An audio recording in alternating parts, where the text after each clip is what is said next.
Mr. Mehta will also help us moderate the next panel discussion on leveraging ONDC new avenues for banks and fintechs in the evolving digital commerce ecosystem. He'll help us explore how ONDC empowers banks and fintechs in the dynamic landscape, fostering strategic adaptations and innovative business models. He'll also help us delve into opportunities unveiled by ONDC for players in the banking and fintech sectors, unlocking new avenues for growth and collaboration. We will also gain insights with him into shaping tomorrow's e-commerce landscape through ONDC and its transformative impact on the digital commerce ecosystem. To join him on stage, we would require Nirav Prajapati, founder and CEO, Pirimid Fintech; Sanjeev Kumar, co-founder, ED and CEO, Spice Money; Nilay Patel, founder, EasyPay; Vinay Sathyanarayana, Vice President, Products, Perfios. Please join us on stage. Ladies and gentlemen, let's give them a warm welcome, please.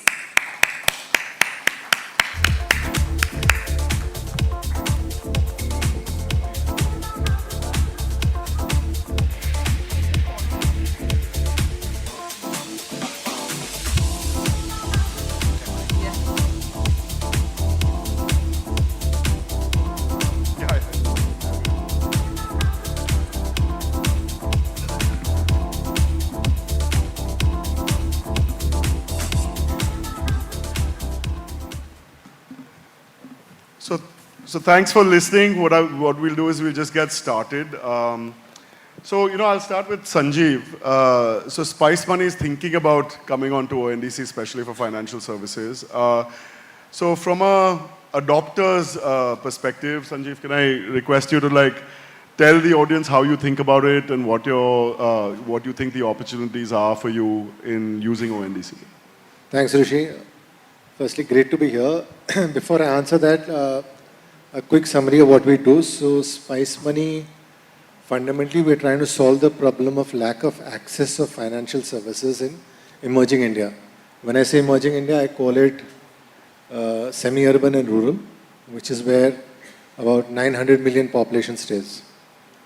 We have a network of entrepreneurs. We have 1.3 million entrepreneurs who, in an assisted manner, offer financial services to about 2.2 crore consumers every month. I think the opportunity that we see, fundamentally the problem statement again is lack of access. So people want financial services, but how do you reach out to them is a problem statement. With ONDC, like when Rishi was explaining, it's a network where you have multiple sellers and you have a choice for the buyers. I think that is the opportunity that we see. One, there is a huge segment of consumers who would want financial services. Can I bring a digital way of marrying both sides, buyers and sellers, onto one platform? I think that's one big opportunity. Second opportunity is, in our space, in this emerging in this space, a lot of the products have to be designed bottoms up. And I think that might not be applicable for every lender, every financial, but I think we can co-create that with lenders. When you have a platform when you have a network like ONDC, multiple partners, you have an opportunity to co-create with many of them. I think that just increases the probability of success of marrying the need, the demand and the supply. That's what I would say, Rishi, right now. Thanks, Sanjeev. Now we'll just go over to Nilay from EasyPay. And they're one of the first buyer apps who've gone live on ONDC. So Nilay, if you could tell us what you think the opportunities are, maybe even some of the challenges you faced even coming on board. So maybe give an unfiltered view to everyone of what it's like to get on a public network. Thanks, Rishi. ONDC is here. ONDC is truly democratizing pretty much everything. Are there challenges? Of course, yes. Will we overcome? Yes. We've faced multiple problems and challenges. Getting onto the network was not a problem, but getting buyers to come on board was a problem. Do they require loans? Yes, they do require loans. There's a current gap of $600 billion in Indian market. And if you look at it, according to Niti Aayog, by 2030, it will be $1.3 trillion. So what EasyPay wants to do is make an impact there.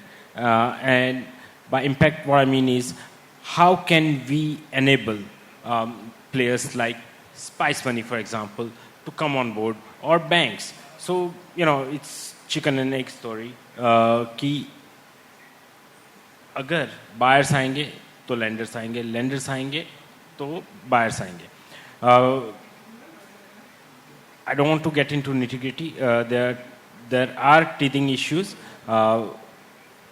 where a new protocol of account aggregators, for example, fails, and that is for time being. It will change in due time, and as EasyPay, we thrive on making that protocol success. In due course, we believe that if India were to scale from $4 trillion economy to $30 trillion by 2047, the access to credit has to be there. And if there is access to credit, the MSMEs, which contributes to almost 40% of GDP,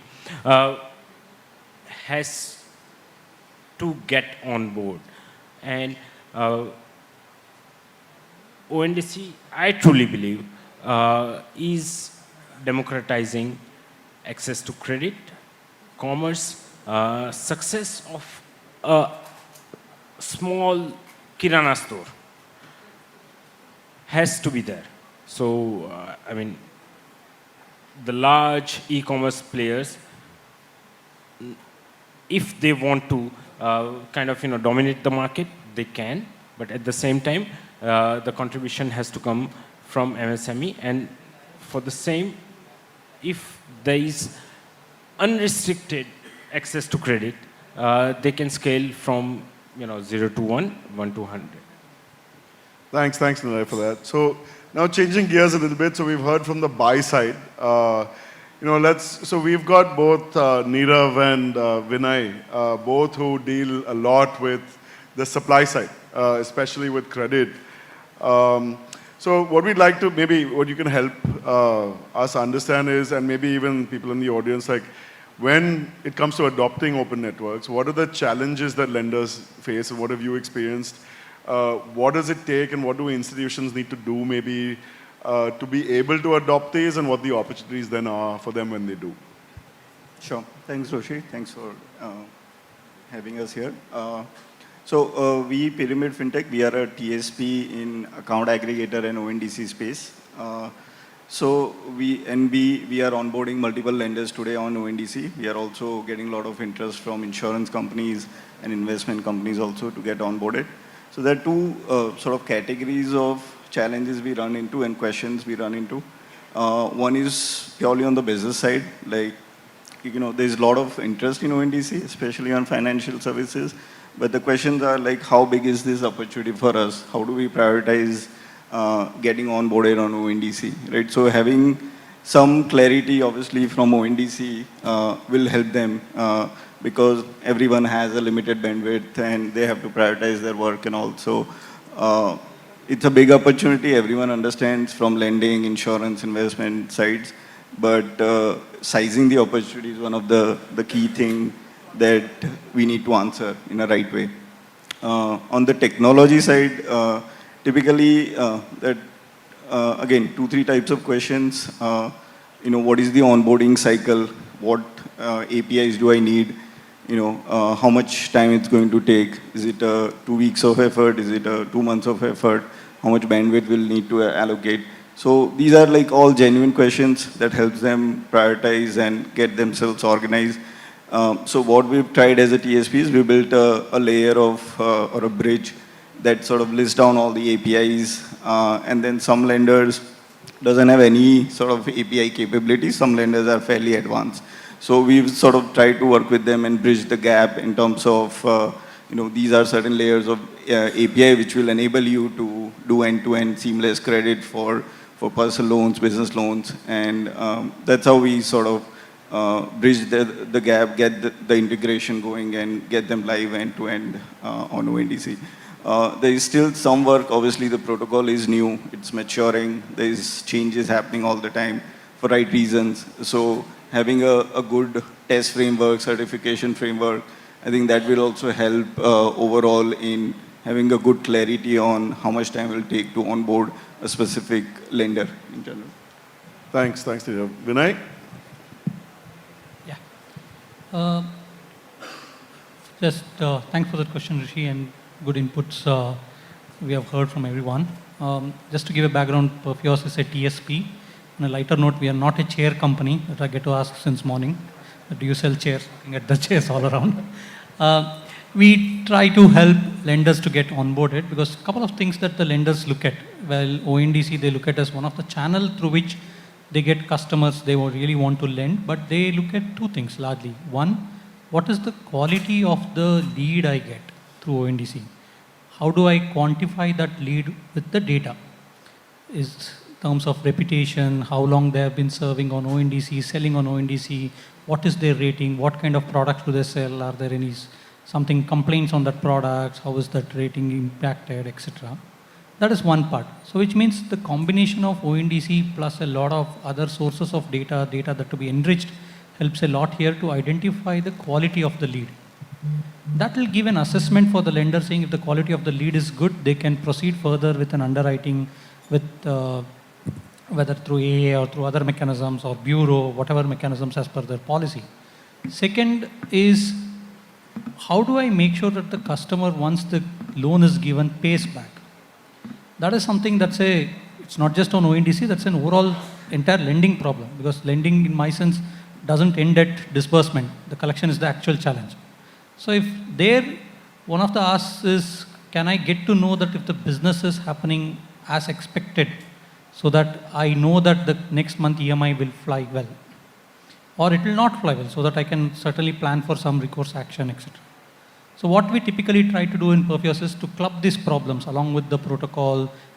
Everyone saw about teething issues, etc. Well, they will continue. At least I have been part of 3 digital public infrastructure building technology for it. One is Aadhaar in terms of building technology for a KUA, AUA, sub-KUA, etc. The second one is for the DigiLocker, and the third one is for account aggregator. Account aggregator we started in 2016-17. They were teething issues. Over a course of time, they will get resolved, and then it becomes the de facto because the technology at that scale always changes the behavior. So people will not say that I'll go buy on Amazon or I'll go on Flipkart or something. I'll say I'll buy on ONDC. That is something that the technology at scale will certainly change the behavior. But what Perfios tries to do is, one is, while it's teething issues, it's a question of time that in a matter of 1 to 2 months they'll get resolved, and hopefully it'll get resolved and more adoption will increase. At least help lenders in one, identify the qualified lead so that enrich the existing data to make sure that this is a better lead in terms of serviceability, in terms of quality, in terms of repayments, etc. Make sure that you get sufficient data post disbursement to handle collections efficiently.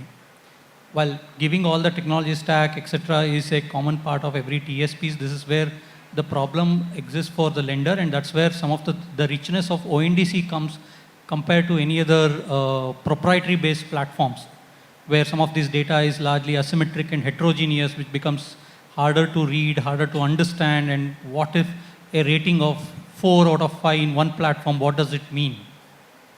Right? So this is something that ONDC standardizes things. ONDC is certainly working on helping things, thanks to Rishi and his team on this, to make sure that the quality of the leads as well as the collection recourse happens. Okay, thanks. So I just want to add to that. I know I'm the moderator, but look, there are 2 lessons when, like I learned when we were doing this. Look, lenders, I think over the last 30 years have evolved into this, there's rigor mortis in terms of experimenting with new things. And not everyone is like that. There are lenders who've built the muscle.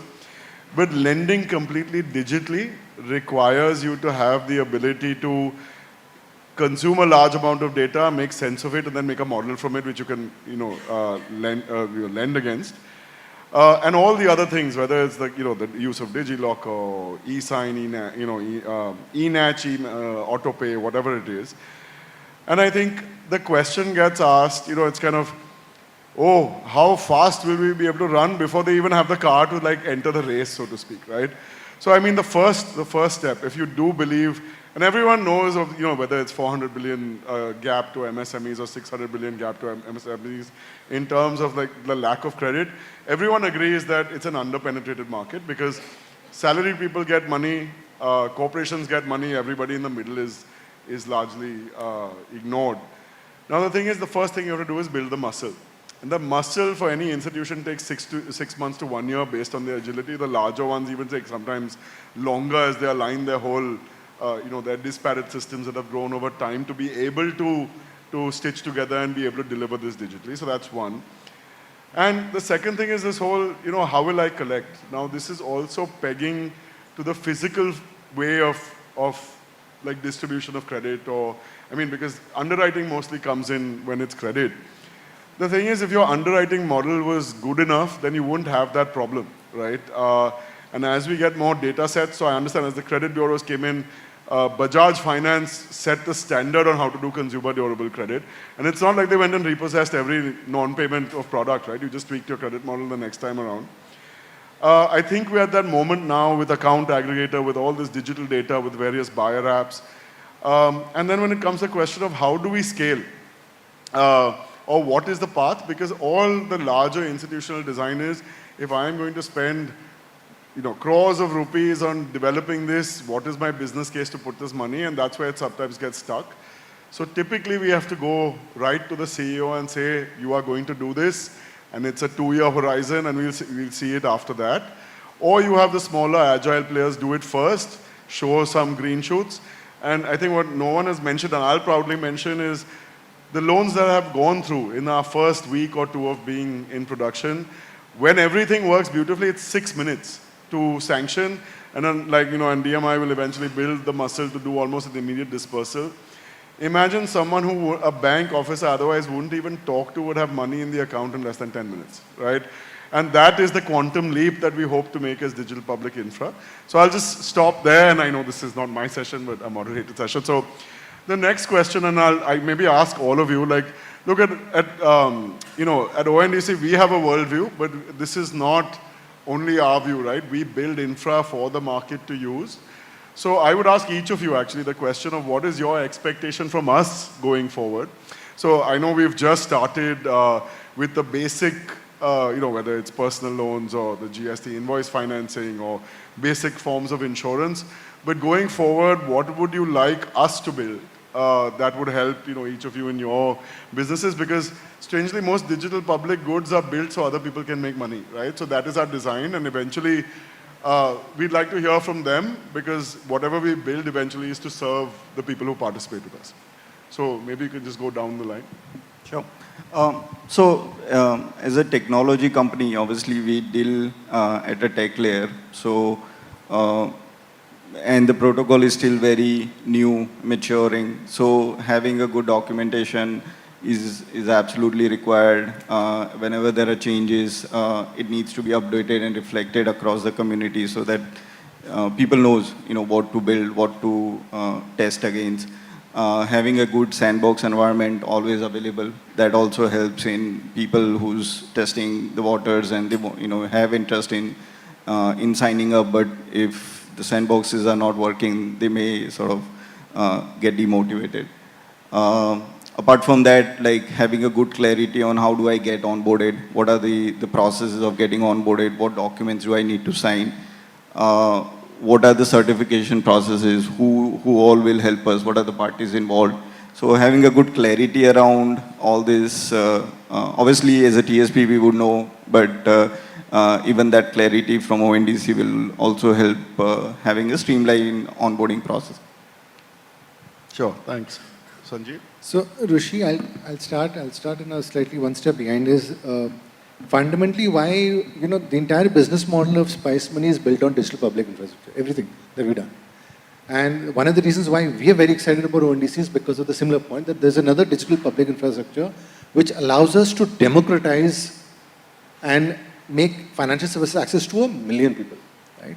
So today, for example, and I'm speaking about credit, let me start there. Today we do credit, right? For example, a product that I offered to, let's say, 4,000, I'm giving you last month's data, not even years. Let's say 4,000 nanopreneurs, they're taking a loan of 12,000 rupees for 1 day. And they pay it back to me the next day. And they take it, and my average, how many times they do it, take it in a month? There's 8 times they're taking it in a month. Now these are new products that you build. How many lenders do I have? Right now I have just one lender who's doing it for me. Maybe there's another one lender. The question is, I think, when I get a platform, when I get a network like this and it exposes me to many such lenders, is when I can scale this 4,000 to 400,000. I think that is the opportunity that we're sitting on. I think that is what I'm hoping that with ONDC is what we will achieve. And that's just credit. I'm not even talking of investments, I'm not talking of insurance. Great, thanks. Nilay? Yeah, thanks, Rishi. But I'll take a little meta-level view. Right now, people confuses ONDC with ONGC. तो लोगों को पता ही नहीं है कि ONDC क्या है. And they will not know what is hitting them because they want to consume, right? So all of us use credit cards. So the way I see ONDC is that tomorrow we go to a restaurant, it will be a virtual credit offered by multiple lenders to the profile that Nilay, of Nilay that they are seeking, and I'll be able to make a decision. That is how I see it, to make it clear. Secondly, what we require from ONDC is much more clarification because right now financial institutes do not know, and I know for a fact that you are making a lot of efforts to do so, but ultimately more sellers come on board, the buyers have a genuine requirement, they will come on board, and these sellers or the financial institutes do have muscle, but they lack the intention, or rather, lack of knowledge is what I would rather want to say. And the moment, once the entire ecosystem is built, I'm sure it will be seamless. I mean, ONDC's purpose, from what I think, is it will be invisible. Like, nobody talks about UPI apart from the bunch that we speak to. It's QR code. ये कर दूं क्या? It will be as simple as that, in my 2 cents. Thank you. Vinay?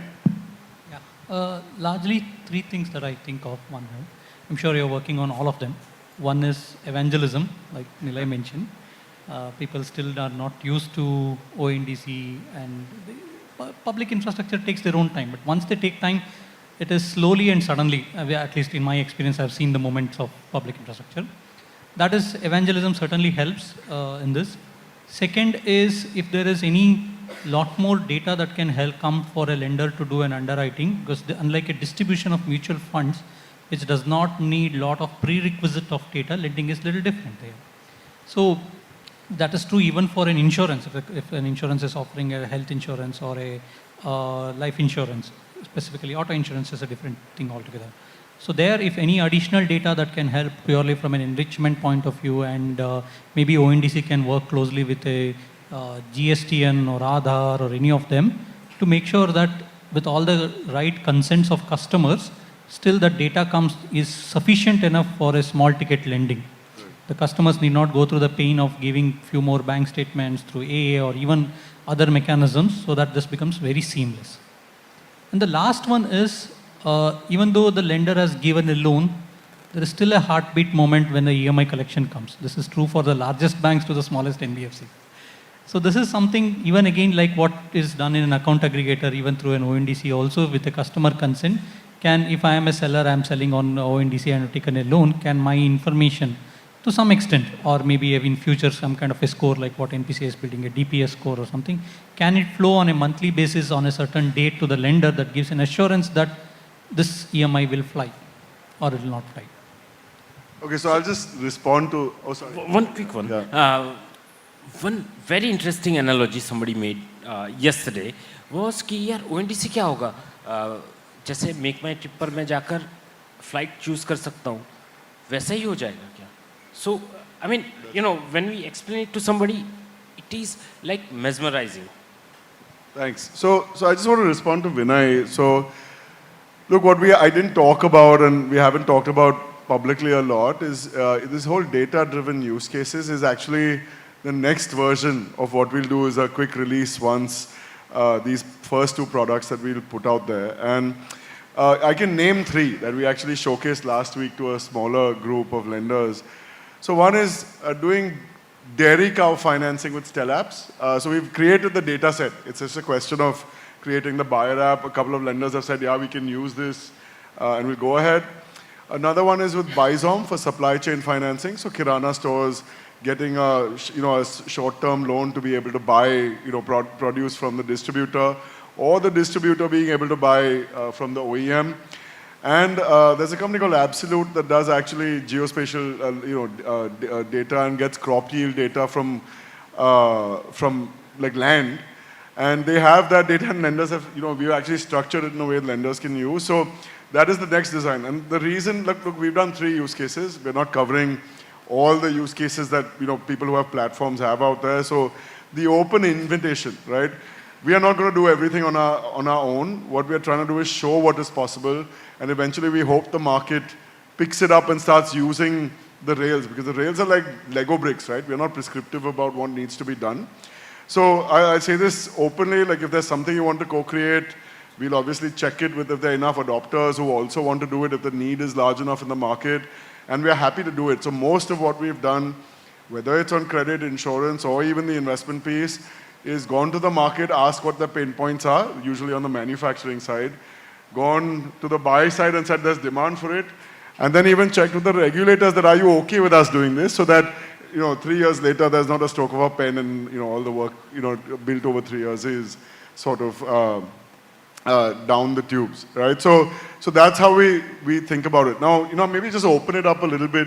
Anything else you want to share about your experiences, rather than it being like, more question, or maybe if the audience has questions, we can do those as well. How do you want to do it? I would like to share, probably, what are the opportunities here, especially on the seller side of the things, or lenders or financial institution, right? Obviously, there is account aggregator, data sharing, and what Rushi explained, they're working with a lot of buyers to enrich a lot of data, right, along with your financial data that will come through the financial institution. I think it's a very strong opportunity to offer a very personalized offering to the buyers or borrowers, because now you'll know a lot more about the consumers, who's coming, what are their finances, what products they're using or not using, and accordingly a fine-tuned product can be created, be it credit, insurance, or investment products. So that, I think, is one of the key opportunity that financial institution can leverage. Two, for financial institution, and I'll give you an example of one of the lender who understands that it's a big opportunity for us to get into a new market, but they don't have an IT infrastructure to get onboarded, right? So there we are helping them, modernizing their IT infrastructure, and that really enables them to do MSME credit or small ticket size credit at scale, and it enables them to get into a new market completely. So I think these opportunities for financial institution will really go a long way in terms of what ONDC is enabling. Thanks, Sanjeev. Yeah, I mean, if you all have questions, for the panelists, for me, happy to take them. Because I know we're just about at 5 minutes left for this to get done. Yeah, sure. Sure, Amit, and then the lady over there. Do we need a mic? Are you all presently just looking at it at regulated entities only, or are you all also going to look at non-regulated entities like fintechs and all? Because not all fintechs are regulated, right? So you're asking about the whole buyer app, seller app, who gets to do what? So look, we've started with, for credit, you're sort of regulated by the RBI via the lender. So whatever the digital lending guidelines are, but the entry point is anyone can do it. For insurance and investments, it's clear. You either have an ARN or you be a corporate agent, broker, insurance web aggregator. On the manufacturing side today, the seller, we are saying, has to be the regulated entity. Now, what you're describing is the seller app. Now, that can be built by a TSP, but we still contract with the manufacturing entity. So, we are like, what we don't want to do, and this has happened a lot of people have come and request, is have a seller app like we do on the e-commerce side who just onboards various inventory, because what happens then, take like say a PhonePe or India Lens or someone comes on tomorrow, if they then pass the lead on to a seller app versus the lender, they lose the customer to the seller app, which is that they won't, nobody will want to come, and then we'll kill the whole design before it comes at all. Right. So we've avoided that. Let this get up and running. The only case where we do have a seller app is mutual funds, because they are regulated entities like BSE Star, NSE, MFU, which we've partnered with for the first go, K FinTech, all of them can be seller apps. But it's not like the five guys with a laptop starting up can be a seller app and start doing it, because people then, buyer apps will become Google, and that's not what is intended. You want to keep the experience on the buyer app. Does that answer? Yeah. Yeah, very nice session. Thank you everyone on the stage. My question is how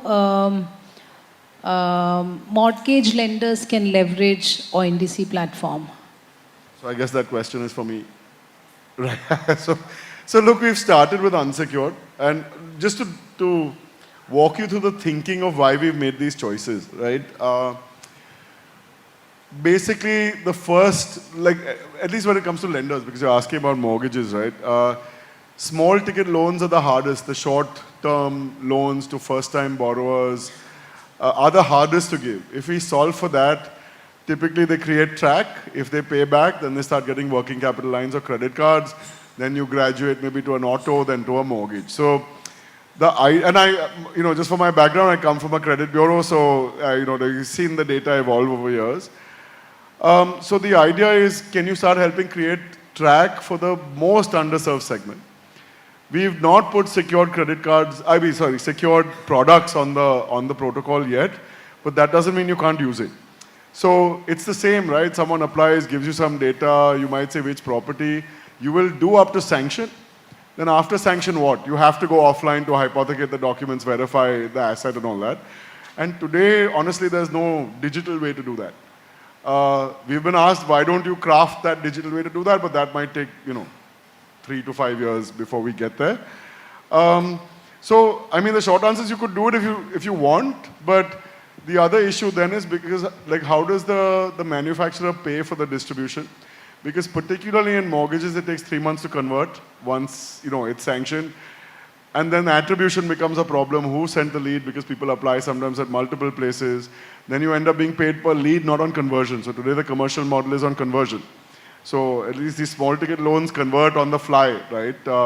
You don't have to worry about waiting 3 months.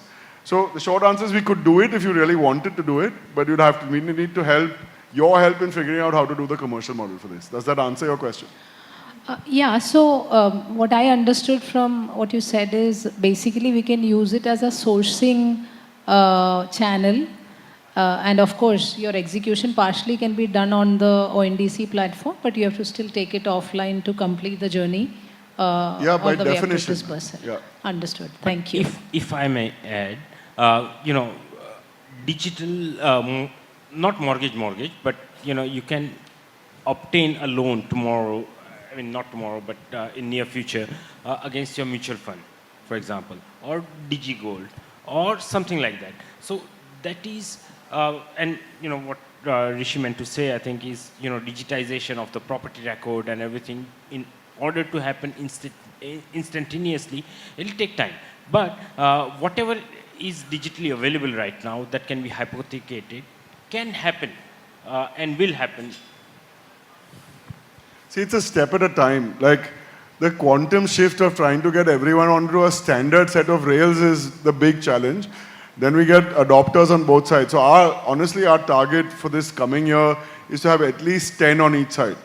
And if you have 10 buyer apps, 10 lenders, you have a proper network, right? Where people are broadcasting leads, you're sending loans back, and it's starting to pick up. Hopefully it's more, but we are also launching purchase financing. So whether it's consumer durables, or a farmer wants to buy seeds, or even money for rent for a tractor, or the auto driver, like I was describing, a tank of gas and auto rental, that'll all become possible. But again, we'll ship something, iterate, make sure it optimizes, and then launch the next thing.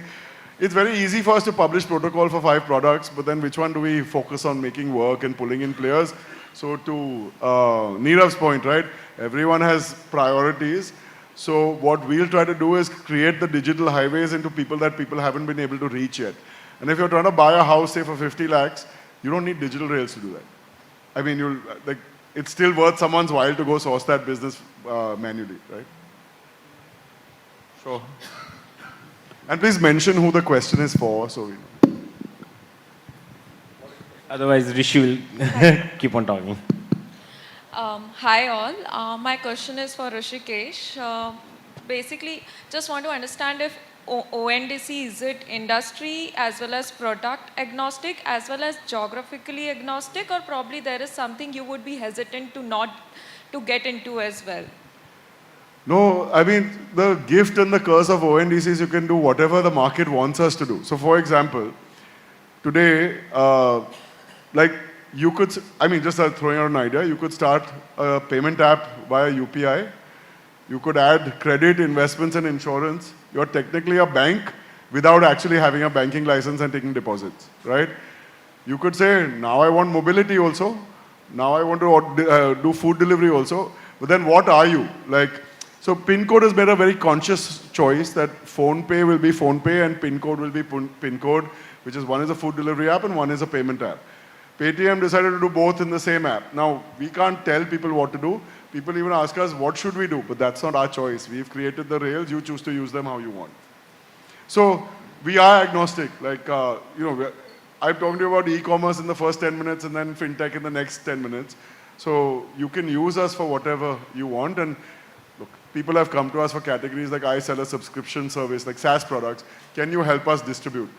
I said, just now you use Google. We're trying to solve the harder problems to solve. And then, yeah, maybe someday in the future you could buy some software product from, just searching for it on some app that has enabled it. But we also prioritize, right? You have to double down on a few sectors, make them scale, then go pick up others. So wherever we feel we'll have impact is what you pick up first. Thank you.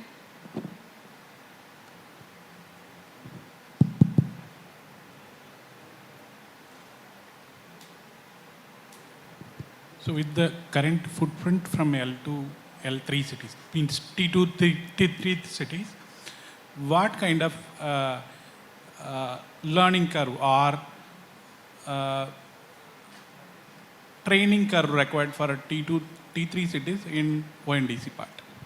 Look, I mean, I don't have that granular information in all honesty today. Like I'm more familiar with what's happened in the pilots in the urban areas.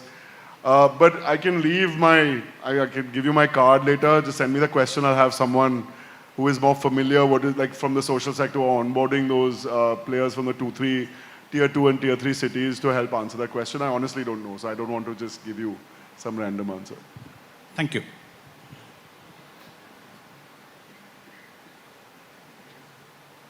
So otherwise our time's up. So any more questions or? No, I guess we're good. Okay, thank you.